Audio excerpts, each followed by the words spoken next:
Councilmember Kelly. We have a quorum. All right, we have a quorum and we're ready to do our business. We have no council members seeking to participate remotely, so we don't need to deal with that. That brings us to public comment. We have one in-person public commenter and two online public commenters. We'll start with in-person, Andy Vick for 2 minutes.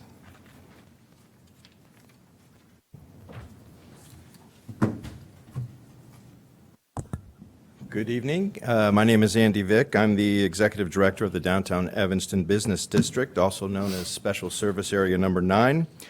I'm here this evening to speak in support of the proposed infrastructure upgrades that are planned for the south end of the Fountain Square Plaza.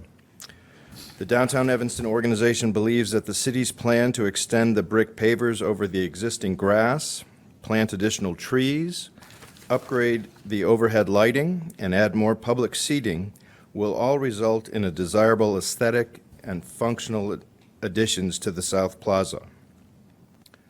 Downtown Evanston regularly activates the space during events like the Downtown Summer Sounds concert series and the Thursday night markets, and planned improvements will enhance the visitor experience and eliminate the repeatedly expressed concern that people attending these events are sitting on grass in unsanitary conditions. The proposed changes will also reduce our landscaping obligations, create more opportunities for our organization and others to program the South Plaza, and result in a more visually attractive gateway into the downtown business district.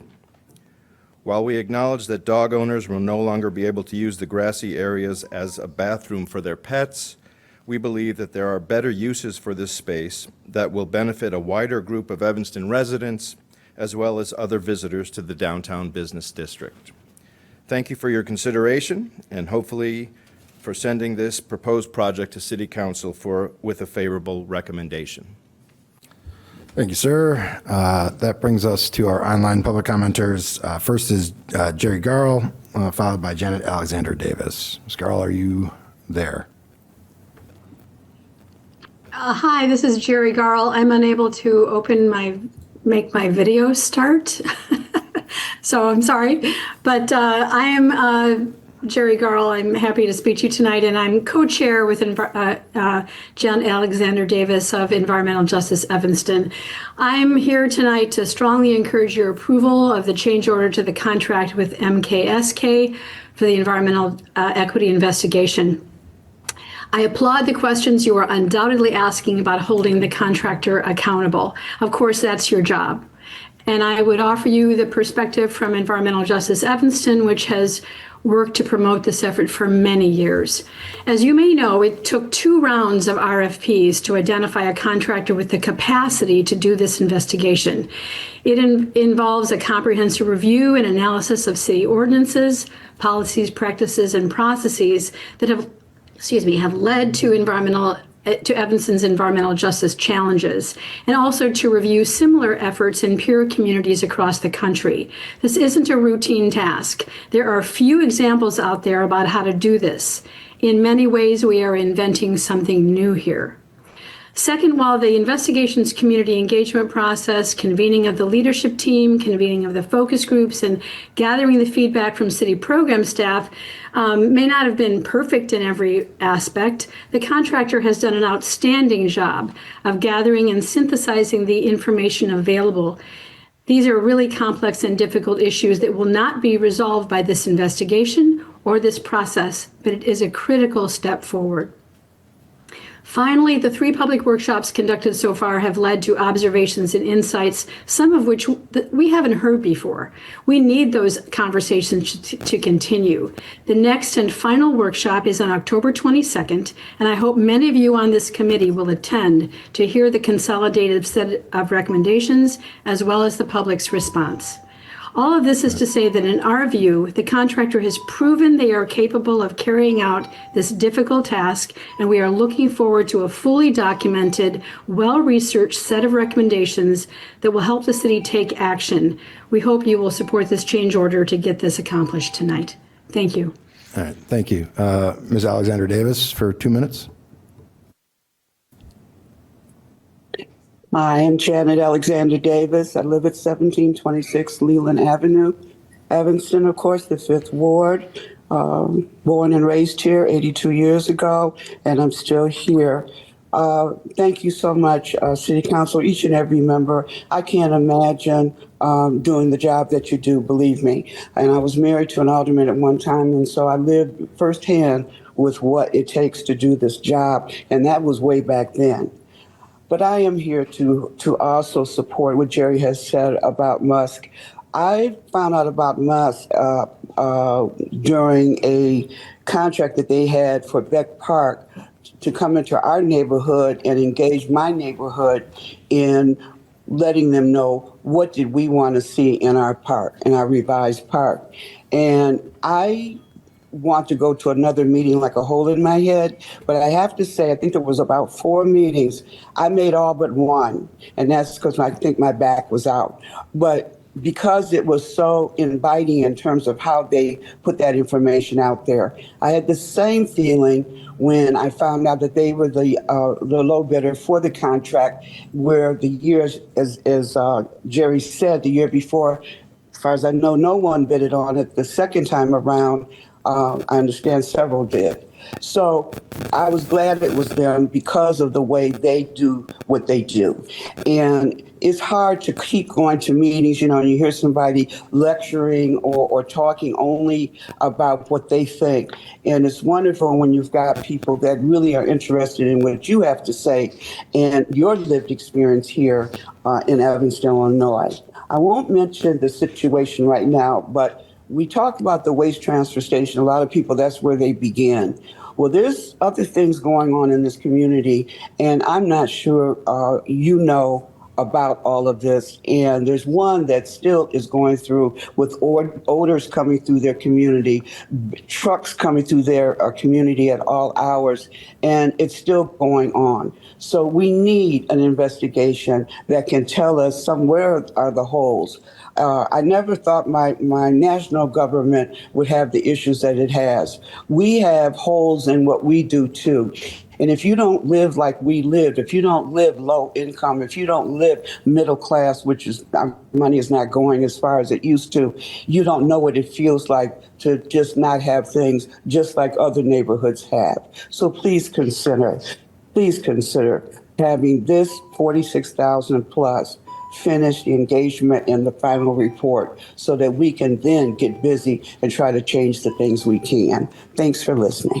Thank you. That concludes public comment, which brings us to approval of minutes of regular Administration Public Works Committee meeting of September 29th, 2025. Is there a motion? I move for the approval of the September 29th, 2025 APW minutes.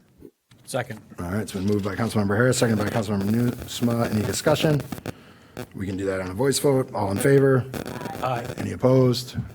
That's taken care of. Brings us to our consent calendar. Does anybody have items they wish to remove? A7, 8, and 10. A7, A8, and A10? Anybody else? Yep. I will remove items A2 and A6. Last call, if anybody has anything that they'd like to remove. All right. Do I have a motion for the consent calendar absent items A2, A6, A7, A8, and A10? So move. All right. Why don't we do a roll call on that one? Councilmember Harris, Aye. Councilmember Isles, Aye. Councilmember Newsma, Aye. Councilmember Suffredin, Aye. Councilmember Davis, Councilmember Kelly. 5-0. 5-0 vote. The consent calendar passes. That brings us to item A2. Is there a motion? Mr. Mayor, or Mr. Chair, I will move approval of a single source contract with ClearlyEnergy for the web-based data management and compliance platform, Building Energy Analysis Manager. Second. All right, it's been moved by Councilmember Newsma, second by Councilmember Harris. Any discussion? If not, I have a couple questions that hopefully staff can answer on that. So, you know.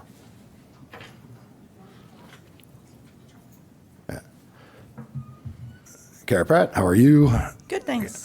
So the history on this is that it was funded by a federal grant. The grant's run out, and now we're going to absorb it into our budget. Is that Yes, and that was reflected in the original MOU that was signed. It was always a one-year grant Okay. to use the platform. All right. And the reason we're doing it for 3 years rather than one? To save costs over time. Okay. It's the cheapest option. All right. Is there any further discussion? Why don't we have a roll call vote on this? Councilmember Harris. Aye. Councilmember Isles. Aye. Councilmember Nusma. Aye. Councilmember Suffredin. No. Councilmember Kelly. 3-2. 3-2 vote. That will be favorably reported to the city council. That brings us to item A6. Mr. Chair, I will move approval of a contract with Ample Group Incorporated for the police fire headquarter entrances, bid 25-44, in the amount of $168,753.80. Second. Moved by Councilmember Nusma, second by Councilmember Harris. Is there any discussion? I have a question on this one as well. Laura, is that you? Yeah, Okay. I'm sorry, yes. Yeah, that's okay, me. cool. I know we talked about this in finance and budget. Obviously, police fire headquarters is a building that we're not intending to be in long-term.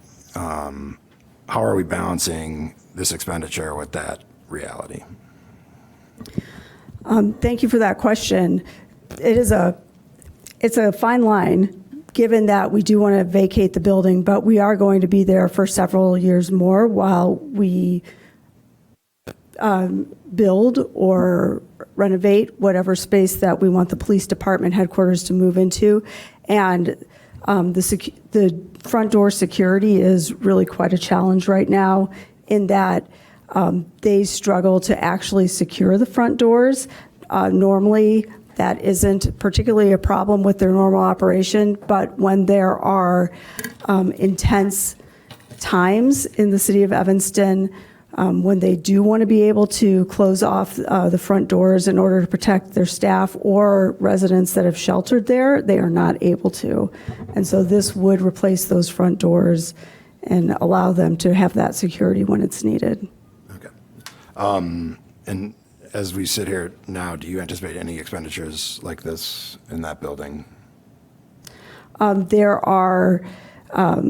We are currently working on the chiller replacement that is ongoing. There is a request from the police department to replace the lockers in that building, and we are looking at some security on second floor doors from the lobby. Okay. And the locker replacement is a couple $100,000. That is currently budgeted for $450,000 in next year's capital program. Okay. With the understanding that those lockers could be moved to another location? Yes. Okay. All right, thank you. Are there any other questions? Councilmember Kelly. Thank you. I just want to confirm, they did acknowledge they would be in compliance for our responsible bidders ordinance. Yes. Okay, thank you. Councilmember Nusma. The elevator project is done? The elevators project is done and the elevators are functional. Thank you. All right. Seeing no further discussion, we'll do a roll call on this one. Councilmember Harris. Yes. Councilmember Isles. Aye. Councilmember Nusma. Aye. Councilmember Suffredin. Councilmember Kelly. 5-0. That brings us to item A7. Mr. Chair, I will move approval of change order number 1 to the contract with MKSK for the Evanston Environmental Equity Investigation, which will bring the final amount up to $46,244. I'll second it. All right, it's been moved and seconded. Is there any discussion? If not, Councilmember Kelly. Thank you. So I'll support this, and I think it's a great cause. My only concern is, I know what we're approving is to complete community engagement. I would just like to see going forward if staff could look into our community development department, having specialists within that department that can engage in community outreach. I just think we're spending a lot for folks frequently that aren't from here. And I don't want to interrogate it. I don't know how successful this group has been with the community outreach, but it would be nice if in-house we had within the community development department. So that's all. Thank you. Councilmember Newsom. Thank you, Mr. Chair. Just to correct the record, I misspoke. This is not the final amount, that's the additional amount. This is on top of the $138,000 and change that we've already spent. The final amount will be $184,358, which is more than enough. So I'm certainly supportive of this effort, and I hope we can wrap it up without any further expenditures being authorized. Thank you. All right, and I have a question of staff.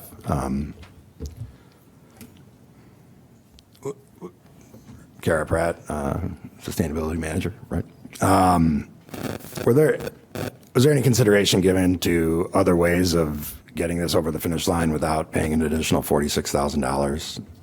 First, I just wanted to correct, the total amount is $203,244, just to correct that correction that Councilmember Newsom made, just to be clear. Original $157,000, additional $46,244, so the total is $203,244. Okay, all right. So, all right. And so your question is if there, So for $200,000, was there any consideration given to finding another way to get whatever's missing from this for less than $46,000 additionally being paid to so a the consultant? original change order request was for more than that amount of money. And so through staff conversations with MKSK, we did get them down to $46,000. And we're confident that with the consultant and sub-consultant team that they can complete the project by the end of the year. And we also have someone online from MKSK if you have questions. for them Yeah, as I mean, well. if we could explain how we found ourselves in a situation where we missed the target by $46,000 on a $158,000 contract, I would appreciate it.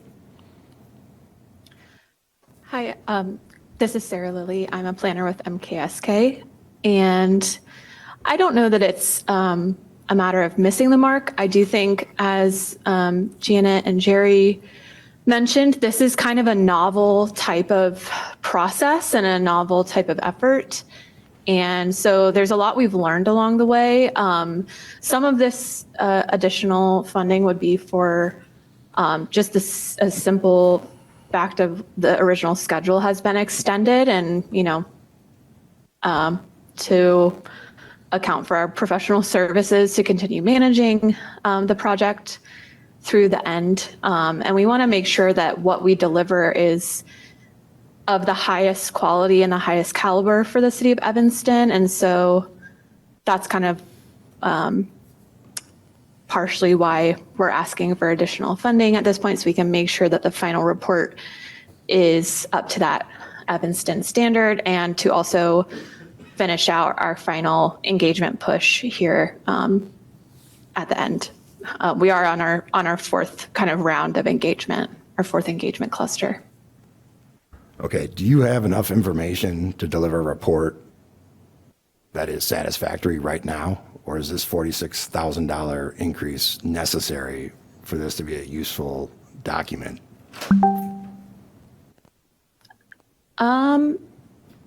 It's a good question. I mean,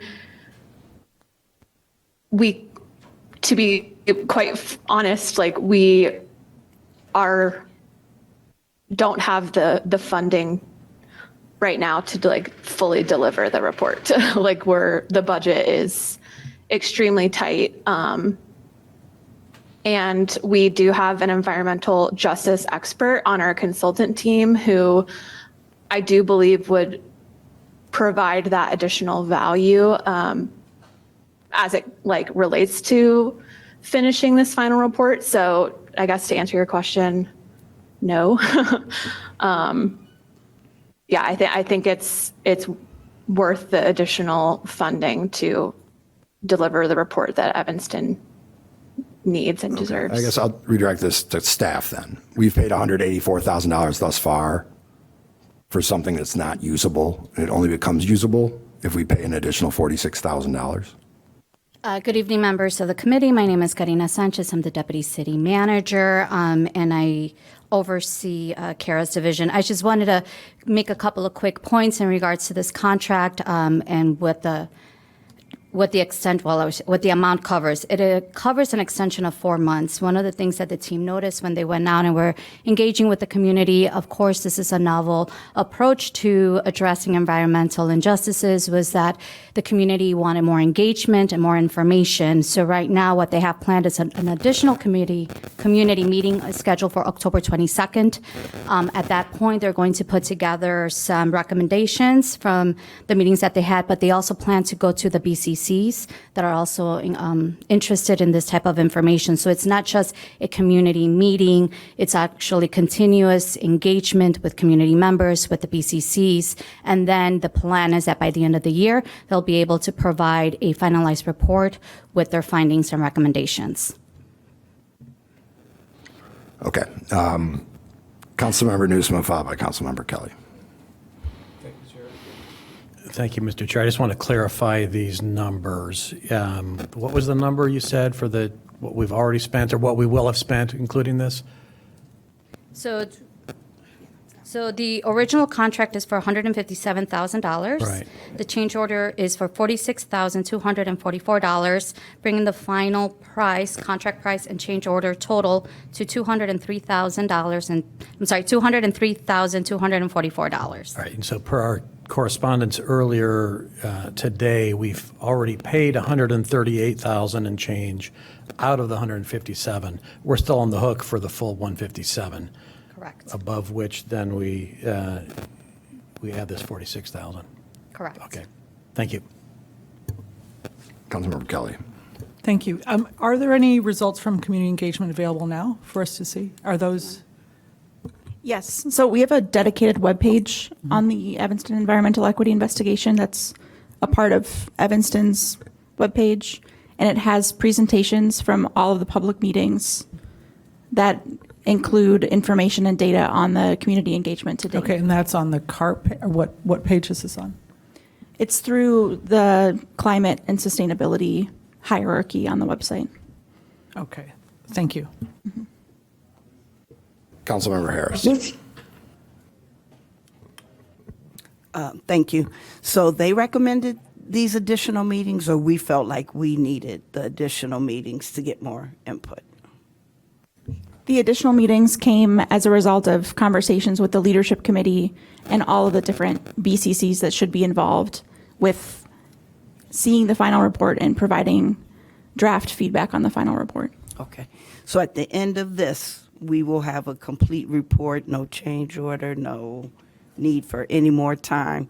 Because when I had the representatives speak, it just seemed like they needed some assistance, that's what that 44.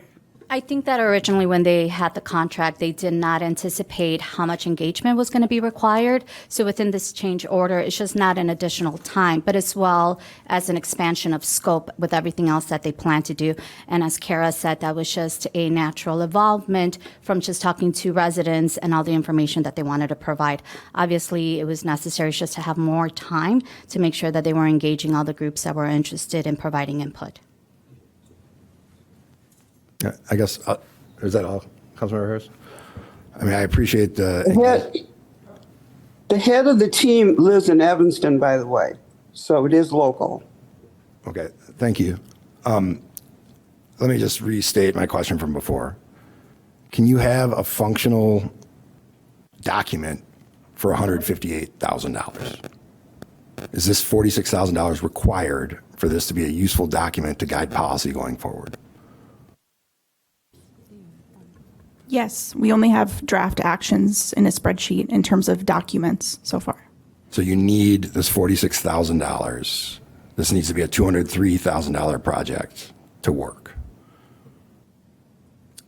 The engagement that is requested of our community is the highest cost component of that change order. Okay. So to answer your question, yes, based on all the additional feedback from residents and all the extra engagement that has to happen, they need more time, and thus it will require more staffing in order to get this done. So at the moment, it's not a finalized draft. It will require more work. Okay. And the plan is to have it finalized and completed by the end of the year. All right. I just find it baffling that $158,000 cannot produce a document for this. And I appreciate the sincerity of the residents who are involved in this, but this is how we end up in the situation we end up financially. Things like this. I mean, this is a small dollar amount relative to other things, but a $158,000 project becomes a $200-something thousand project, and we're at a point of no return.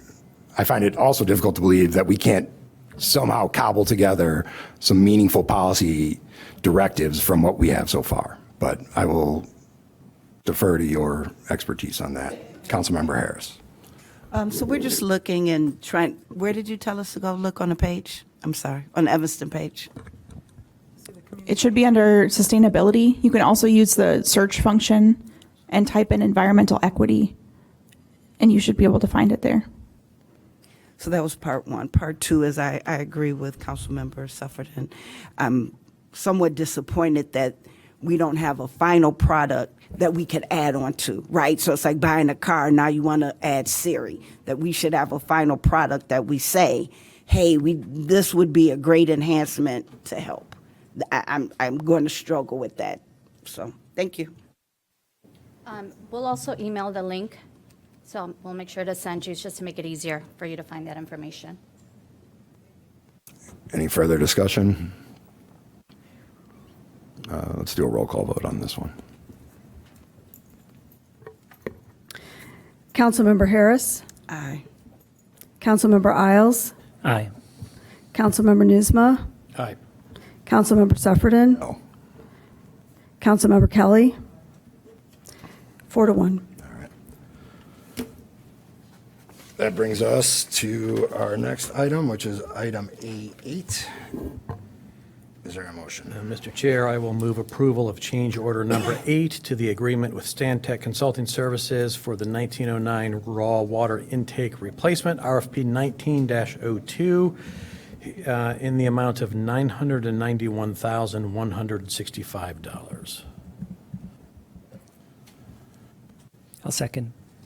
Moved by Councilmember Nusma, seconded by Councilmember Isles. Councilmember Kelly. Thank you. So I know some of the answers to my questions just came in, so I haven't had a chance to read through them, but I guess I'm seeing these are large change orders. We have a contract with Ballard, but in this, we have two separate sets of change orders, one for design and one for engineering. And the change orders, it started out at a contract of $599,000. We're now up to millions, like 3 or 4 million. So I guess, I would expect to see they've been divided into two separate change order charts. So there's one change order chart for design, starting at $599. That goes change order 1, 2, 3, and then 5, with 4 then into a different chart. But there's no initial base amount for the mechanics, for the engineering. So could someone, and so I'm not saying it, if someone could speak to that, did we have a separate work order for the engineering, because it's listed separately, and those are the big change orders.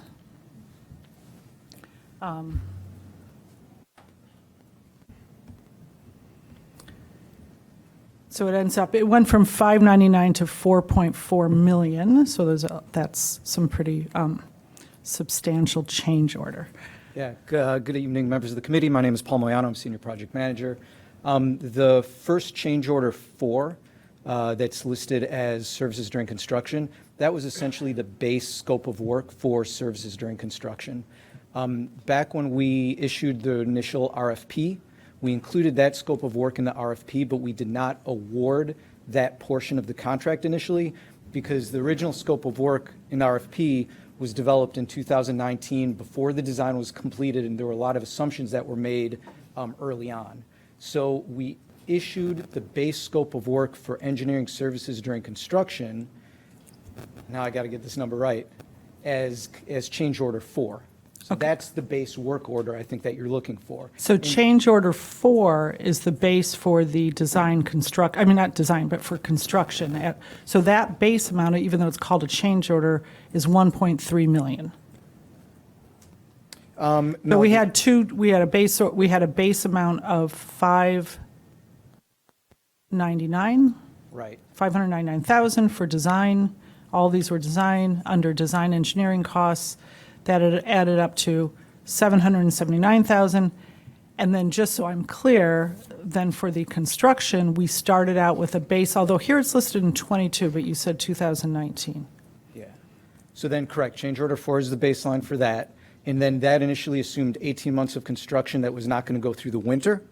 Change order 6 expanded the scope to allow us to work through the winter and also provide additional engineering services to deal with all the change orders and some of the issues that were going on with Ballard at the time. Change order 7 got us through level of, or scope and budget to work through early this fall. And this next one is really just to extend this contract longer to see us through the end of construction. So, I think it would be helpful if you would put, just like you did with the original contract cost for the design cost at $599,000, we should have an original cost for this other separate work, which is the construction. That makes, I agree with you. Okay. That was the intent of the second table. That's why I broke it up separately. So Okay. that first change order 4 is essentially the baseline. Okay, even though it's approved as a change order? Correct. We actually issued a new work order? Or I'm was not it just a sure kind what of you mean by a scope? work order. I'm not Well, I familiar with that mean, term. we have the design engineering costs, right? Yes. Starting back in 2019, Yes. right? And that goes 1, 2, 3, 5. And then we have a separate chart with separate change orders based on what you're saying is the 1.3 million for the base or the original cost of the base services during construction, Yes. right? Yes. And that was in 22. So I guess, they're separate, these are separate work orders, no? It all falls under one contract. Okay. One Okay, so we engineering really went contract. from 599 to now, I think, over 4 million. That is correct. Okay. I guess I just wanted to have that verified. All in change orders, not in 2 separate work orders? I believe that typically the services during construction go in as an amendment to the contract. It was issued as a change order. Quite honestly, it was clerical on my part. It could have been an amendment as well. Okay. And do you know, I know this isn't in here if you don't know, but off the top of your head, what is more or less our total cost for Ballard? Total cost for Ballard is about $47 million. About 47 million? And then we've also we have a legal firm. Correct. Okay. Okay, thank you, that's all. Thank you very much. Councilmember Newsom. Thank you, Mr. Chair. Questions for staff, Mr. Moyano? Yeah, don't go too far. So 47 million is the construction contract, which is, we're not talking about tonight, or you're not asking for approval to change the construction contract tonight. Because construction is taking longer than we thought it initially was going to, we need that extra engineering support, which is why you're coming to us for an engineering change order. That is correct. Got it. Have there been change orders for the construction contract? There was one change order so far that was approved for some earlier changes in the contract, but Okay. that's all at this point. Okay. The current construction cost, including the previous change order, if there are more than one, is $47,202,200. Sounds about That's right. the number in the memo here. So that sounds about right. Okay, good. And can you tell us how, if we go back to the engineering cost, or actually, frankly, the cost of this entire project, how is this getting paid, and does the cost fall on Evanston taxpayers? Yeah, so this is getting funded up front by a combination of loans from the IPA, low-interest loan, and then another half of it or so from WIFIA, federal loan funding. And then long-term, the project gets rolled into our wholesale customer rate, so the wholesale customers help pay off that debt service over time. Okay, thank you. Dale, you want to add something there? Yeah, Daryl King, Water Production Bureau Chief. One additional detail to add to that. Yes, the assets go on. This asset will go onto the asset list and be assigned to the wholesale customers. And one of our wholesale customers in particular, once that asset goes onto the asset list, that one customer will generate enough revenue to pay the debt service off for this project. Thank you. That's all. Councilmember Kelly for additional comments. Thank you. So just, the 8 change orders for Stan Tech to basically oversee this project, more or less, that went from $599 to $4.4 million, those are eligible under all the IEPA low-interest loans and the WIFIA, like that's all covered. All of those costs are eligible. What is happening is that we're running up against our currently authorized loan amount. So we believe that in the past, we've been able to get the additional funds from the state to cover final construction costs and final engineering costs, but we won't know that definitively until the contract construction is 100% complete and we submit the final costs. But we believe we're in good standing to get that money from the loans. Okay, thank you. Yep. All right, seeing no further lights, why don't we roll call this? Councilmember Harris. Aye. Councilmember Isles. Aye. Councilmember Newsma. Aye. Councilmember Suffredin. Aye. Councilmember Councilmember Kelly. 5-0. 5-0 vote, that one passes. That brings us to item A10. I move for the acceptance of Resolution 91R25, authorizing the city of Evanston to apply for safe routes to school funding. Second. Moved by Councilmember Harris, seconded by Councilmember Newsma. Any discussion? Councilmember Kelly. So I just wanted to get a better understanding of the partnership with District 65 on this. So the $100,000 grant, are they also applying for a grant, or how does that work? How does the partnership work? So, good evening, committee. This is Sarah Fiorito, Transportation and Mobility Coordinator for the city. So this is a pretty exciting partnership with District 65. The way this is going to work is they are our partner on the application, but we are the principal sponsor. This does fund 100% of what we apply for with no required match. So it's a pretty amazing grant program. Basically, this is going to be collaborative in the sense of how we are going to develop it. We are already developing the foundations of it. The main staff member from District 65 who are working on this is right now their PE department chair, Heather Schaefer, and also Karen Beretta, who's their sustainability coordinator. And they're going to be having a team of their staff members starting to develop this in the summer. Part of the reason, amongst various, that we decided to have the city be the primary sponsor on the application is so that we can also make use of this fleet that we are now going to own, this educational bicycle fleet and all this equipment for non-District 65 programming in the community. So this could be used for summer programming, after school programming, and various other things. So it just gives Evanston flexibility to use this equipment that we're going to be investing in for other programs. Great, thank you. So, but we're financially, it's the city is taking care of that piece 100%. Financially, I mean, ultimately, the Illinois Department of Transportation is going to be paying for this program. But yes, the city will be paying upfront costs for it and then invoicing IDOT for it. Okay, and then is there any chance that we would expect this to run over? Are we going? No. No, I mean, we don't expect to.